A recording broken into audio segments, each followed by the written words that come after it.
Тоа е системна марша.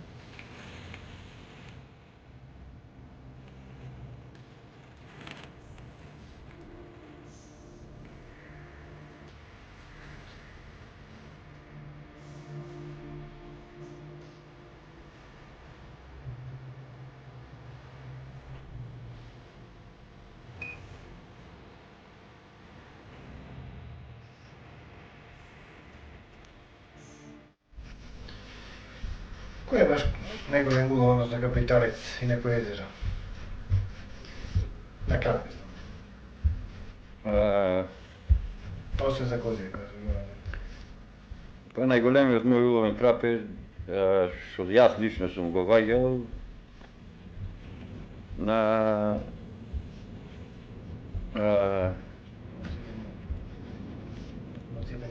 не, на акумулацијата, тоа зборувам јас што сум го извадил.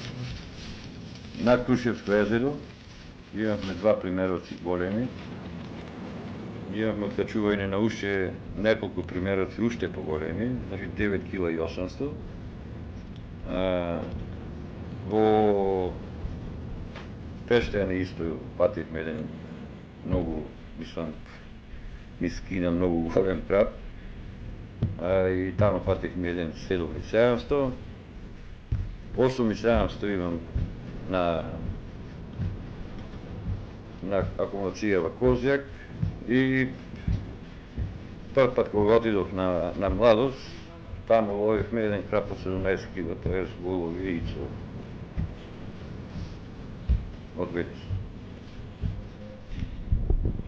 Зоране, вие сте толку години покрај езерото, се бавите со риболов. Колкави крапови има во Охридско езеро? Пошто ова се што го правите се случува во Охрид? Во Охридско езеро, што имам слушнато, најголемиот крап, мислам, тој е во Криволо фатен 46 кг. Јас мислам дека има ти над 50 кг, пошто имам видено. На секој кој ќе му кажуваш не веруваат. Сум гледал многу, јас сум на езеро од 7 години. Пред 10 години ловевме многу крапови во Пештени. Сум ги гледал таму позади градище, тие што ги викаме, едни се вирски крапови, едни се платни крапови. Тие вирските крапови ги има и по 2 метра. Затоа луѓето што пишуваа по новини, јас му верувам, на некој може му е и чудно, пошто имам гледано, само тие се таму на неприступочни места, така да на овај начин кој што го ловиме ние не може да се лови, например, мислам со трчка.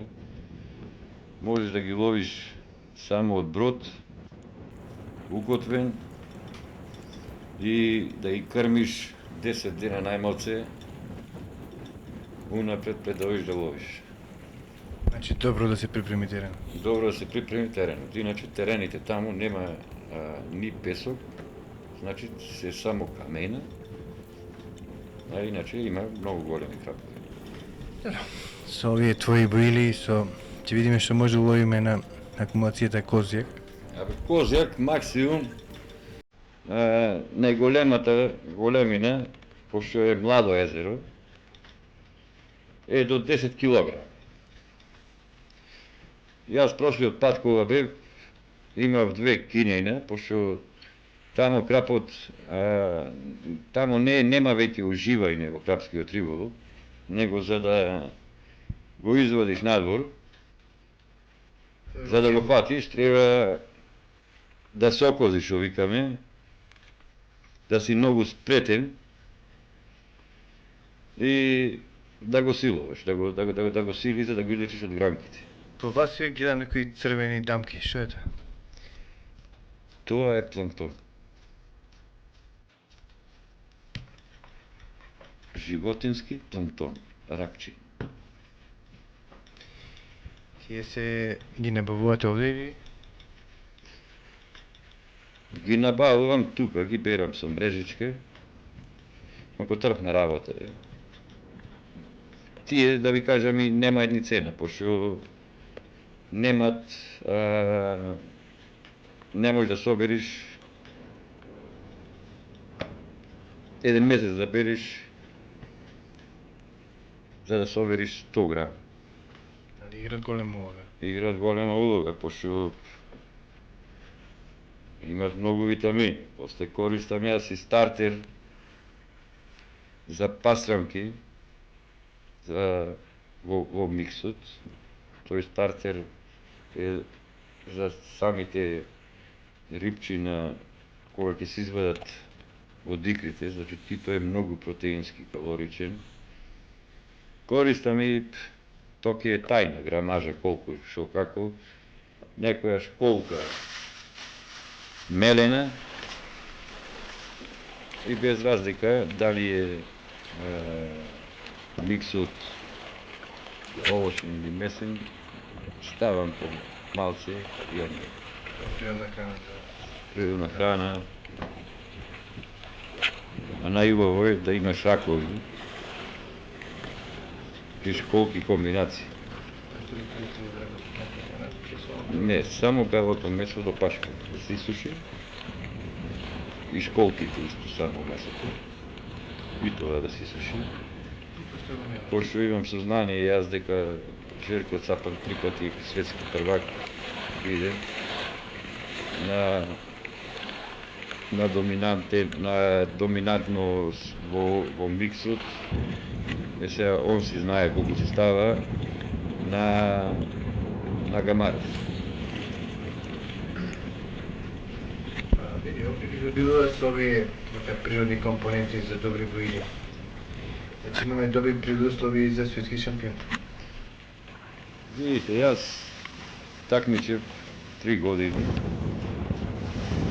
Беше интересно, забавно, али сега моментално такмичење дојде. Значи ме прави некоја визија. Да, први другари, пријатели, да се стварат омрази, значи нема повеќе другарство. Го нема тој напредувачки дух, тоа сакам да го кажам. Јас во иднина не планирам да такмичам, пошто биден сум и на светско првенство во Србија и видов што све се случува, да инвестираш само свој джеб, а представуваш држава, така да не се исплати. И моментално сега одат на светско првенство тој што има пари, а не тој што заслужи. Така беше и во Франција, така беше и во Јужна Африка, значи не луѓето што се пласираат во колото, него тие што има пари. Така да видовме колку е сатот по народски речено и се повлеко. Како поминавте оваа сезона? Па, поминавме добро, али многу откачување. Не откачување, него ми влегуваа во гранки. Иначе добри парчиња, најголемиот 8400 што уловив тука. Си капиталец. Па, во ова езеро, мислам дека еден од капиталците. Имавме удари на многу ситни, ние ми ги пушавме, па ти пуши. Така да, 1-2 носиме за дома, за козба, другото се враќаме назад. Што мислиш, дали може да превезне ова езеро во Крапско езеро? Па може, доколку падне твојата, например, да се исчисти, да се направат неколку стази, може да има и такмичење тука. Мислам, на ловење на крап, на долга, на дно, може и на тапа да се одржуваат надпревари, така